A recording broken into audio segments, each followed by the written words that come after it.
have an issue with my husband masturbating and feel like I'm just kind of left out, like that he doesn't pick me at all. Yeah. Huh. Tell me about it. Well, okay, a little backstory. We've been together since I was 16. How old are you now? Got married at 18. I'm 48. So 30 years of marriage. Okay. Married at 18. And when I was pregnant with our first kid, I had gone out for an event. I said, I'll be about an hour. And I came home, and in our bedroom, I found a porn tape open. And I was like, what is this? And he goes, oh, I guess I left that out. I was like, I was only gone an hour. Like you couldn't wait. And I guess I was just so naive. I thought that once you were in a committed sexual relationship, you just didn't do that anymore. I was just so surprised. You didn't look at pornography or masturbate? Him, you say, or me? No, I'm saying like you didn't know that you thought once we're married and we're having sex together that all that just goes away? Yeah. Oh, awesome. I did. Awesome. Okay. Very cool. Now we're on the same team. I did. Now I I got totally thought that. Hey, you're And not so then- you are not the only one. You're not crazy. Okay? I'm just laughing at the data. So no, I'm not laughing at you at all. I'm laughing with you. So yes. But you know, I'm like, well, I didn't. I went to him first if I was interested or wanted to. I just right. thought he would too. Sure. Okay, so that was a long time ago, though, huh? Oh, yeah. Well, this is just the history. So I'm pregnant with my second kid, and I had gone to bed early, and I woke up at midnight and wondered why he wasn't in bed yet. I'm like, what's happening? And I walk out, and I catch him. And I was like, oh. Watching pornography again? Yeah. Okay. Caught him in the act, red-handed, if you know what I mean. I got it. Yep. Yep. Busted. And I was like, well, you don't try to have sex with me. And I certainly didn't feel like he found me attractive when I was pregnant. And he certainly wasn't going to say so, because afterwards he goes, oh, I like this much better. I'm like, I knew it. Like, I could tell body language is 80% of language. I could tell that you weren't interested in me. He goes, I don't know why. I just like this better. He likes pornography better? He didn't like my body when I was pregnant. Okay. But when you said he told you, I like this better, what did you mean? He liked pornography better than being with you? No, he would deny that. He, after I had the kids, he gave me a hug and said he liked my body better when I wasn't pregnant. And so every time I just kept thinking, is he doing it? Is he doing it? And he would hide it and keep it a secret. And then I thought, I'm going to be open about this. Let's talk about this. And I asked him if he'd watch porn every time. He's like, no. It's like, sometimes I would think of you. I'd watch a picture of you. And I just thought it was when I was away. Like, if I was gone for a couple of days, I'd come home and I'd say, hey, did you masturbate? And he's like, oh, just once. And then my whole world it blew up about a year and a half ago. What happened? We were in Mexico, and I was looking through his phone at pictures of Chichen Itza, and I found pictures of girls, like of women. Like, we had our 20-year-old son there and his friend, and they were trying to find girls. And we're like, oh, how about that girl? How about that girl? And I think he just kind of got caught up in it. But this picture, I was like, that is definitely not a girl for our son. Like, what is this picture about? And he says, oh, I don't know. I don't remember. And I said, well, I'm going to delete that.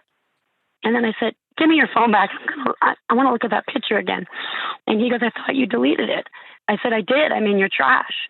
And he just reached across the bed and grabbed the phone out of my hand and says, don't look. You're just going to make yourself more upset. And I was like, what is happening right now? Like, I picked him because he was different from all the other guys. I didn't want a guy who looked at porn, went to the strip clubs, looked at Playboy, drank a lot, smoked, did drugs. Like, this is not our value system, And then I'm thinking, holy shit, like, maybe he's not happy.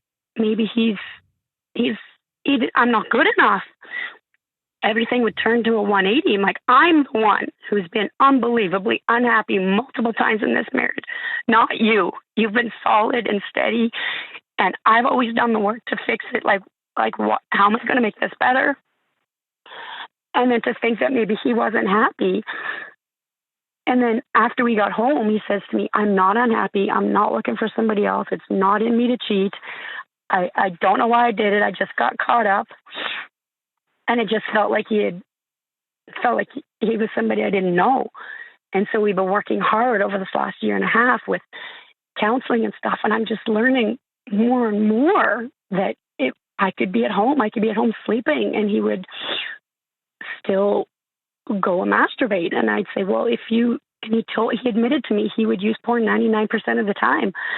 And he says, I screwed up, didn't I, by telling you that? And I was like, no, I'm asking these questions. I want to know. I want you to be open and honest with me. You're just hiding so much stuff. And he admitted to lying to me about more than just this. He lied to me about everything. Yeah. And I was like, did I set this up? Like, was I too hard in the beginning, being like, this is not how I want our life to look like? I don't want you going out to the bars. I don't want you out drinking and spending all night. Like, we're married now. We're going to have a family. I want you home. Like, a part of me felt like I created an avenue for him to hide and sneak and lie. And then he said, like, to the counselor, he felt like, the masturbating was just a habit, and that it was something you don't talk about. Hey, Lynn, let me interrupt you, okay? You're not crazy. Yeah. He would never initiate sex with me after those. Lynn. You're not crazy. Okay? Okay. I don't know how to say this in a caring way. This hasn't never been about you. Other than you had a fantasy about the man you were with, and you ignored signal after signal after signal. And I think the part of this whole thing that you've lost trust in is you've lost trust in you, in your radar, and your ability to judge people. Huh. This isn't about masturbation. This is about a husband grabbed a hold of this. With a profound pornography addiction that has gone on for year after year after year after year after year.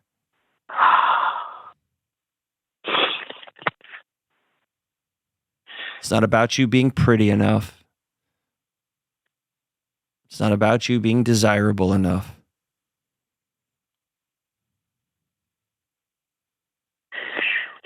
It's about your husband being dead in his own skin and making choice after choice for year after year to not seek aliveness inside his own skin, inside his own relationship, just taking the easy path out over and over and over again. And I know I can't make him do anything. No, I can't make him open up and talk to me. Nope. I'm begging for it, and he says, I'm trying. And I said, how? How? Like, I don't see it. I mean, you could be constantly still watching porn and masturbating and just telling me you're not, and I have no idea. And he says, I'm not anymore. I stopped. I'm not doing it, and it's no big deal. Lynn, what have you put in place so that you can begin to reestablish trust?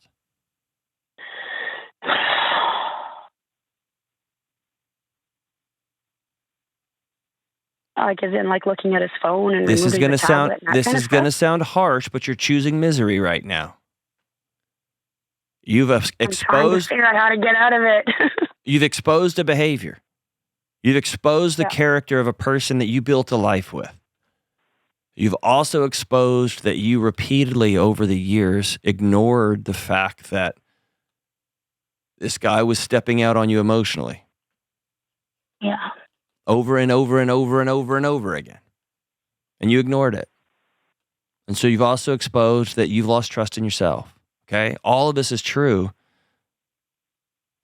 But continuing to have imaginary conversations and to spiral and to say, I can't trust, all that is true, but it's a choice to stay miserable right this second.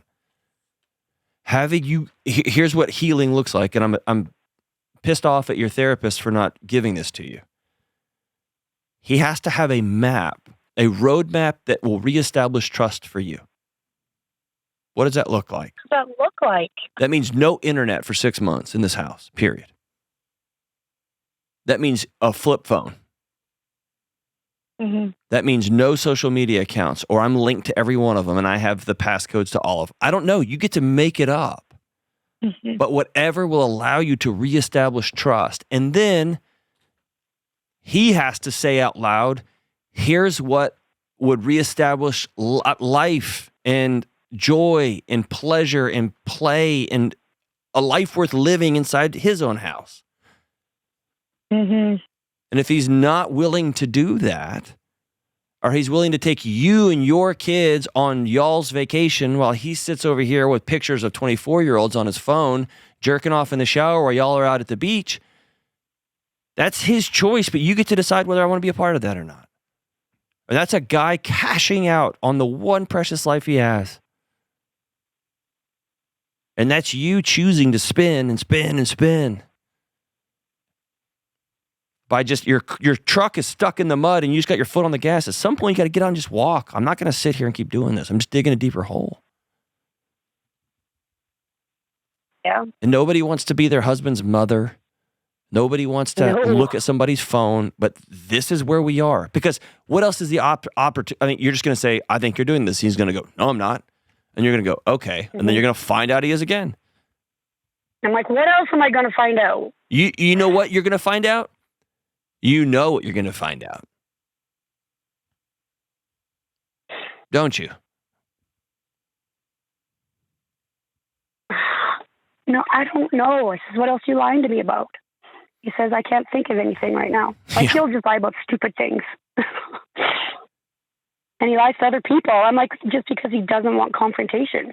I'm like, you need to stop doing that. That is not how I live my life, and that's not how I want you to live your life. I'm like, I'm done letting go I know, of all stuff. But you've lived your life this way your whole marriage with him.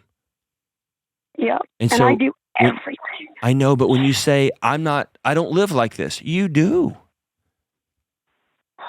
Well, I guess I don't make those choices to make those decisions, and he does. And I guess I can guarantee that I'm going to be disappointed. I'm always getting disappointed. I'm tired. So here's the great, scary, terrifying question that all of us have to ask. What are you going to do now? Well, I figure if I go back to, I guess this is just how he is. He's going to be that quiet guy sitting on the couch, avoiding any confrontation, not standing up for anybody, especially me. And that's just the way he is. And I'm letting myself down because I'm letting go again. That's right. And I always follow through with my word. Always. And I'm just so sad because everybody thinks he's the greatest thing ever. My kids love him. Everybody in the community thinks he's this wonderful, upstanding guy. And I'm like, Lynn, when are you going to give up for me? When are you going to show up for you? But then I'm doing it by myself, John. You've been doing it by yourself. By myself. You've been doing it by yourself. I know. I'm always doing it by myself. But you give your kids a vote. You give the community a vote. You get your neighborhood a vote. You give whatever women he's talking to a vote. When are you going to give Lynn a vote?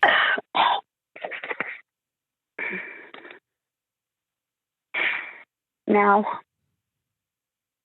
When we get off this call, I want you to take out a piece of notebook paper or go grab a paper off of the printer in your house and write down, today Lynn gets a vote, and here's what that means. If you lie again, you're out of my home. You're going to sit down, and together we're going to tell our adult children about the last 25 or 30 years of our marriage. If you look at pornography again, do what? I said, I would love it for it to all be out in the open. Be transparent. You'll probably feel a lot better, honey, if you just get it all out.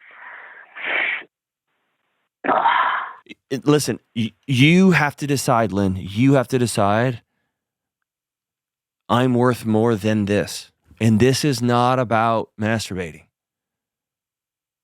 It's not.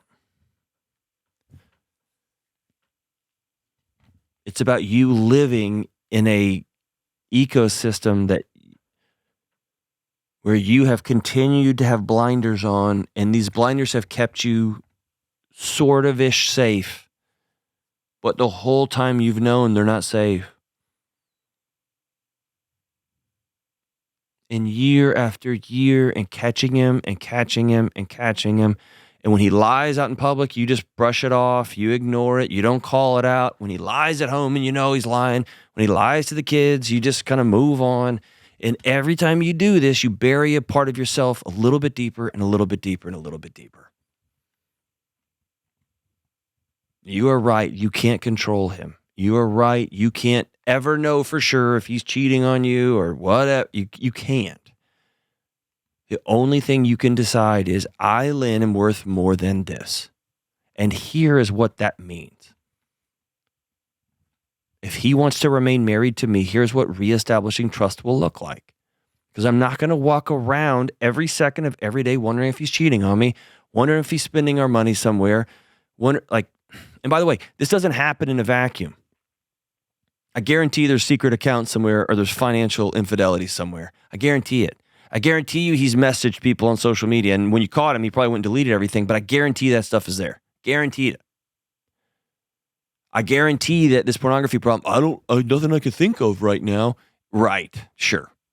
That is not the response of a exhausted, fried man recommitted to his marriage. It's just not. That somebody got caught and is going to pat you on the head until this blows over like it always has, Lynn. And you're going to have to decide, I'm done living like this. I don't care what the community thinks. I do care what my kids think, but they're going to know the truth. Not in an ugly, gross way, but in an honest way. And my husband's going to have a path towards ending this marriage, or my husband's going to have a path towards reestablishing trust. But I'm not just going to sit here with my foot on the gas in the mud, spinning a deeper and deeper and deeper hole. And I know that sounds harsh, but that's just the reality that you find yourself in, Lynn. So the next move is yours.